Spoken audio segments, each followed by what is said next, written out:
You're listening to the Boat Galley Podcast, tips, reviews, and how-tos for your cruising adventure.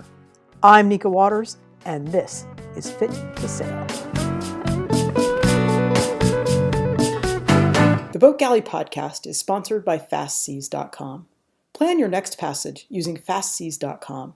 Whether you are after speed or comfort, FastSeas will find the optimum route to your destination. FastSeas, making weather routing simple. Use coupon code GALLEY2018 for an exclusive 10% discount. Slow down, slow down. There's something magical about going cruising the first time. There's so much loaded into that journey, so many naysayers and personal doubts, so many boats sitting on the dock, while owners spend weekend after weekend getting ready to go, but never actually leaving the dock with the lines kept aboard. When you head off, and I don't care if it's for a week, a month, a year, or forever, you've joined a really special club. How do you make a decision to go cruising anyway? The decision we made to go the second time, to take the kids and a year and head south, was made, at least on the surface, over the course of one very memorable dinner out. Sometimes all it takes is a shift in how you ask a question to open it all up. It was December 28th, 2008, our 15th wedding anniversary. For once, we got a babysitter. We opted to eat outside, next to a loud propane heater thing on the patio that was covered with a plastic-looking canvas tent with plastic-looking windows designed to look, from the outside, like some sort of floppy house. It was not exactly the most auspicious beginning to dinner. We had been counting on being indoors next to the Thule KV fireplace on this cold December night, complete with freezing rain and a chilly breeze. But reservations, those aren't something we normally think about. So when offered the choice of waiting for 2 hours to sit inside or sitting outside, we shrugged back into our coats and went for the outside. Drinks ordered, we settled back into conversation. When we did get to eat somewhere without the kids, the conversation was usually about the boat or about sailing. Our first wedding anniversary was spent on Bimini after a really, really awful Gulf Stream crossing, and the tradition of talking about where do you see us in XXX years, and what was the best part of the last XXX years, started even then. Best part, hands down, was going cruising. That had been the standard answer since we got back in 1997. Why was it so good, I asked. I had my own reasons, of course, and I'd heard Jeremy's a few times before, but I love seeing him light up when he talks about sailing. Freedom, being in charge of my own choices, spearfishing, sailing. Geez, I wish we could go cruising again.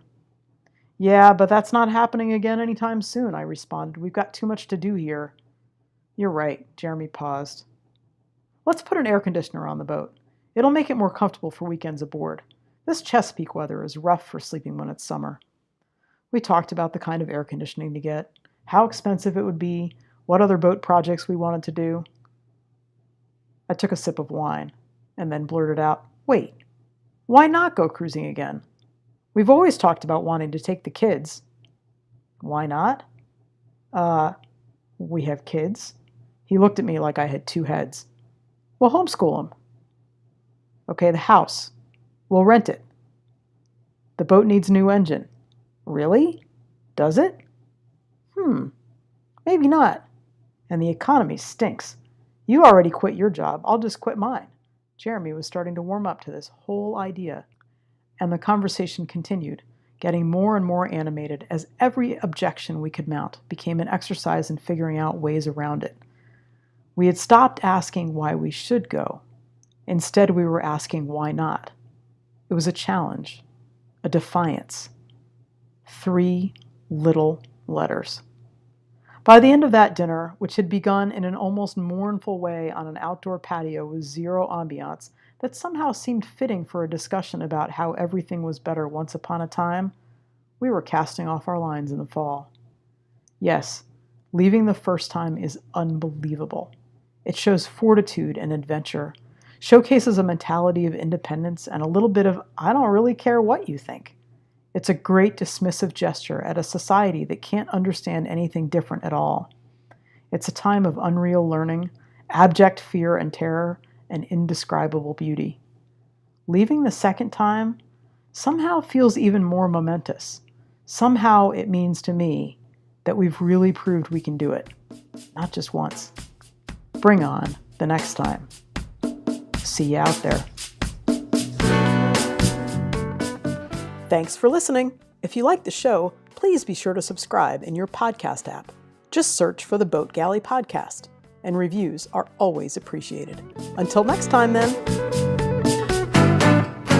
Slow down, slow down.